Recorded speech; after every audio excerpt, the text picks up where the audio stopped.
Number 7 is ask yourself profound questions. What Bobby was talking about in this tape that I did called Focusing by Asking is that I basically say that for years I've understood that asking questions was important, but I didn't understand why until it finally dawned on me. If you ask shallow questions, you get shallow answers. If you ask profound questions, you get profound answers. If you ask no questions, you get no answers at all. But you know what I found the difference between leaders and followers to a large extent? Leaders ask themselves questions and followers wait to be asked questions. And so the better you can get at asking your own self questions before other people have to come to you and sort of kick the stump and say, hey, aren't you going to move somewhere? No, ask yourself the questions so they don't have to. Ask yourself, learn to ask yourself profound questions. Like the situation you're in right now, are you in it because you don't know what questions to ask to become objective about it? To pretend like a friend had asked you the question. Now, granted, the situation you're in, you can't hope to be truly objective about your own company or your own family. That's impossible. Like a friend of mine says, it's hard to see the whole frame when you're part of the picture. You can't be objective about yourself or your family or your own work. But it can help by asking yourselves questions and imagine I'm asking you the questions. Let me give you 3 profound questions that can sort of like being, Don, you're in Michigan. You ever been stuck in a car and have the wheels just spin? Once or twice, right? You put sand under the wheels, you get traction. Let me give you 3 questions that when you're sort of spinning your wheels in the snow, you can get traction. First one is, and this is a fog cutter of an incredible magnitude. I was working with a group one time, and the group happened to include Bill Hybels, who was the president of, or the pastor at Willow Creek Church.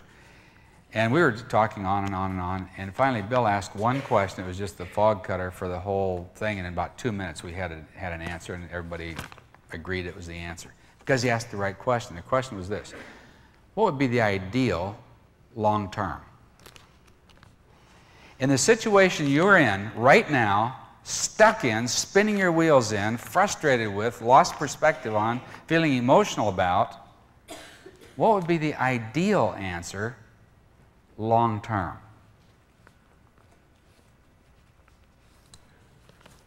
Often that just gives you an incredible amount of traction under the spinning wheels. Second question. I'm going to give you 2 questions. Both questions, by the way, Cheryl, would you mind bringing me a glass of water? I'm getting sort of dry. There are 2 questions. They're real simple questions. You can teach them to your teenage children. They can sit down with George W. Bush, the President of the United States, and ask these questions. And President Bush would understand them. Your teenager would understand them. Thank you. They're not complicated questions. They're very profound questions, however. And they're questions George W. Bush, I don't think, has ever been asked. I think he'd get a great pleasure out of trying to answer them. And what if my I don't have teenagers anymore. My son's 32, my daughter's 36. But if I had a teenager, what if my teenage granddaughter comes to you someday and says, she's now 3, but wait, you get the point, right? What if some teenager came to you and said, could you tell me what is the dream for your company? For example, what difference do you plan to make by the year 2050? What would you tell them about your company? What is your dream for your company? You know what? I was working with a very highly visible Christian leader who was 65 years old, and working with their staff, and the unspoken question was, what happens when so-and-so dies? What's happened to this ministry? Because the whole ministry is built around them. And so, risking the unmentionable question, I said, what is your succession plan? And there was a real quiet silence in the room. And I said, but instead of talking about succession, what I'd like to talk about, because succession will be a lot easier to talk about once you get this question answered. The question is this: what is your dream for this ministry in the year 2050, long after this first succession has taken place? Because you don't know who you need to get to be this person's successor unless you know where you really want the ministry to be in the year 2050, or if the Lord hasn't returned by then. So, what is your dream for your company in the year 2050? What that does, what that one question does, is it gives you a long-term future, a long-term focus, and it gets you beyond the current realities. If I ask you, what do you see for your company in 10 years? You say, oh man, we got so much, we got to get this patent deal worked out, we got to get this lawsuit settled. Boy, in 10 years, I just can't hardly see it right now. But if I ask you for the year 2050, it's a lot easier to see actually than it is 10 years or 5 years. And yet it gets you down to the essence of what you're all about. Now, so the first question is, what is your dream, say in the next 50 years, for your company? Can you hear George W. try to get his head around that when your teenager asks him at the White House dinner for junior achievement or something? The second question isn't any more complicated, but it's just equally as powerful. And these questions separated aren't very powerful, but put them together, they're dynamite. And the second question is this: what are the 10 critical steps to turning that dream into reality? 10 critical steps in turning that dream into reality.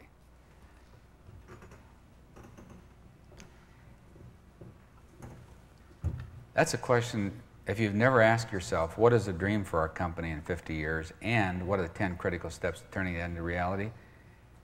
That is a great thing to reflect on for about 6 hours on the way back to LA. Another question that's always very powerful, I think the world's most powerful question, is actually why. A 2-year-old can stump a PhD by asking why to the 6th time. I mean, literally, you can stump any PhD in their field and turn them into sheer frustration with 6 why questions in a row. But you know what? The reason it's so powerful, it gets down to essence so fast. Why do we want to buy this company? Well, why is that important? Well, why is that important? Well, why is that important? And all of a sudden, you're right down to the essence of what you're trying to get at. So as you're looking at the situation, you're looking at, why am I so frustrated by this? Why has this situation got me so uptight? Why is it so troubling to me, etc.? Number 8, the key to balance. By the way, we started a little bit late. I talked to Bobby. He said you can go just a little bit late. We're not going to go too late for your lunch, but we're going to just finish up in a few minutes here.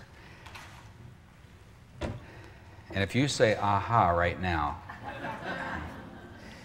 Number 8, the key to balance is scheduling your priorities a year in advance.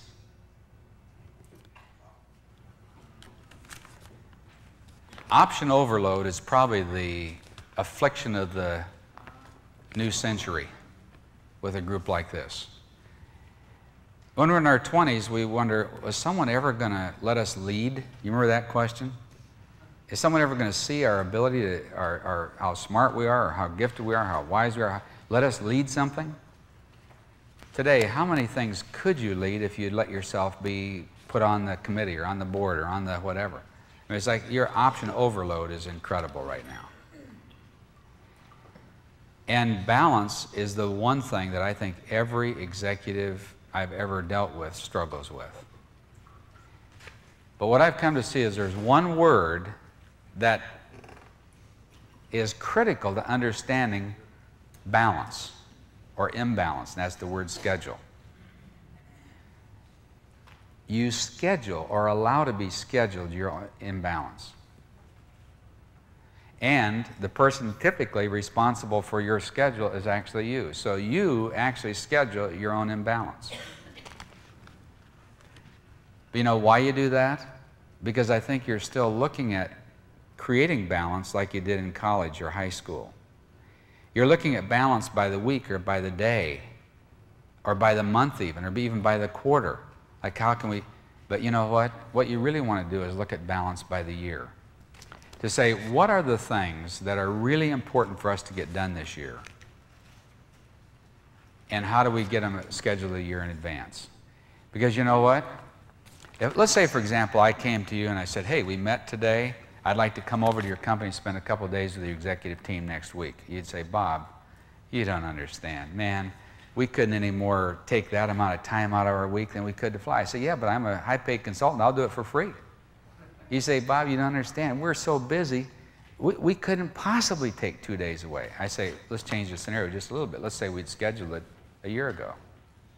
And it had just been blocked out and protected. Would it be any problem? No. The reason you can't take time away is because you didn't schedule it earlier.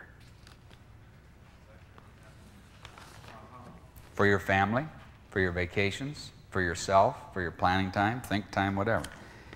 Let me give you another little thing that a guy named Bobby Albert taught me. Where he got it, I don't know. But he asked me this profound question one day. He said, Bob, what percentage of your time are you spending in your company versus on your company? The second he said it, it's like two little tiny words with one letter different, but they're a world apart. The second he said it, it was like a howitzer hit me right in the chest because I knew he'd nailed me.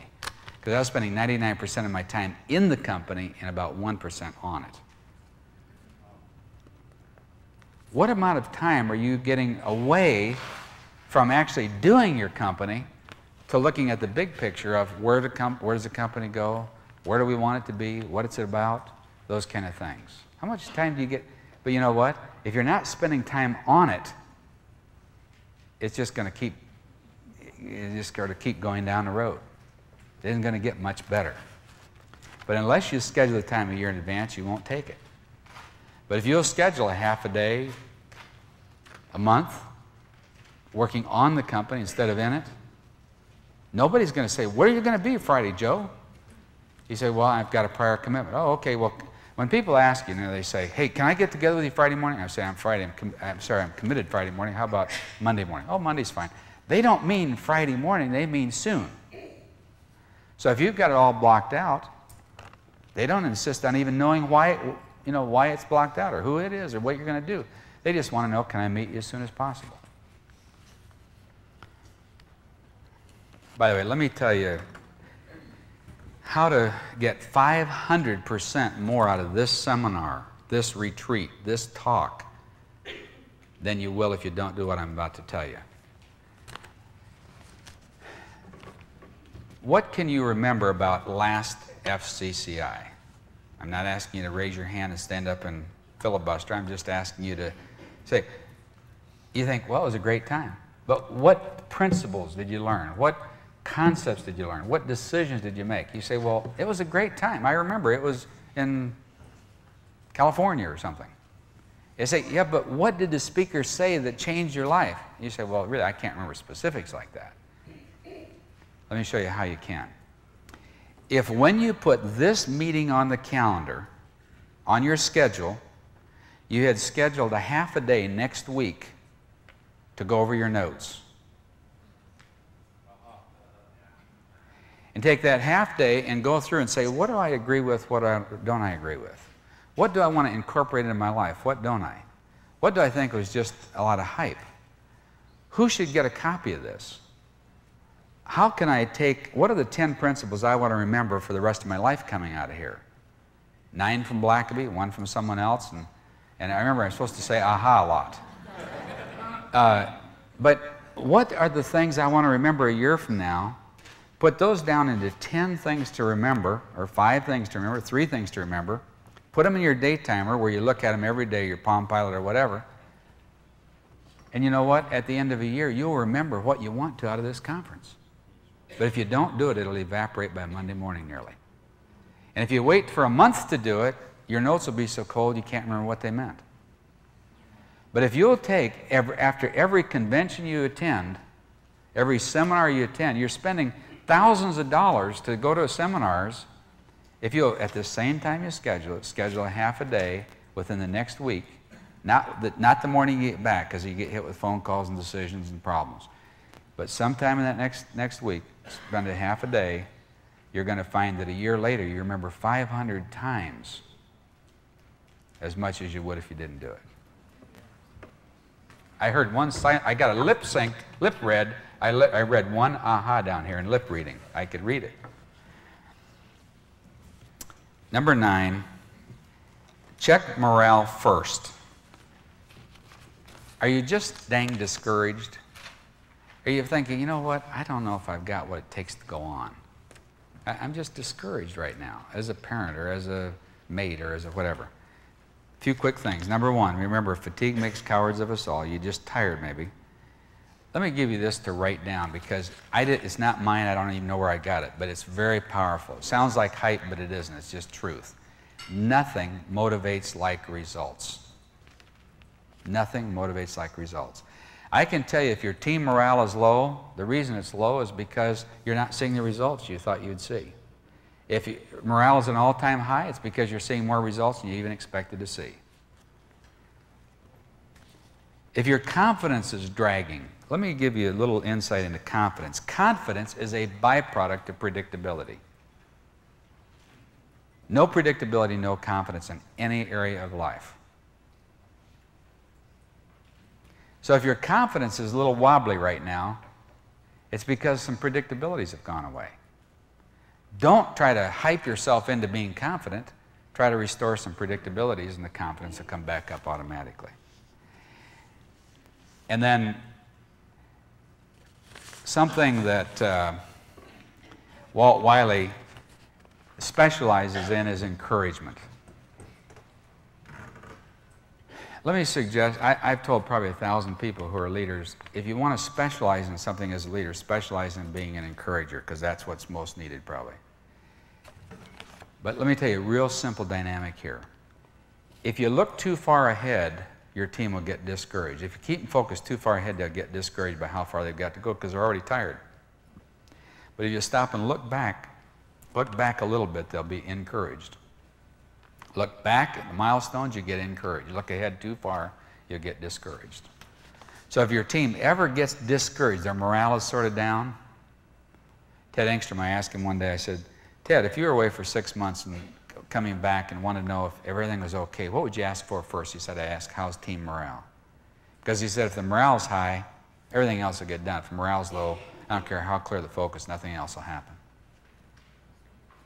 So if you get back from this conference and your team morale is a little low, help them focus on what they've done right in the past. Look at the milestones we've covered last year.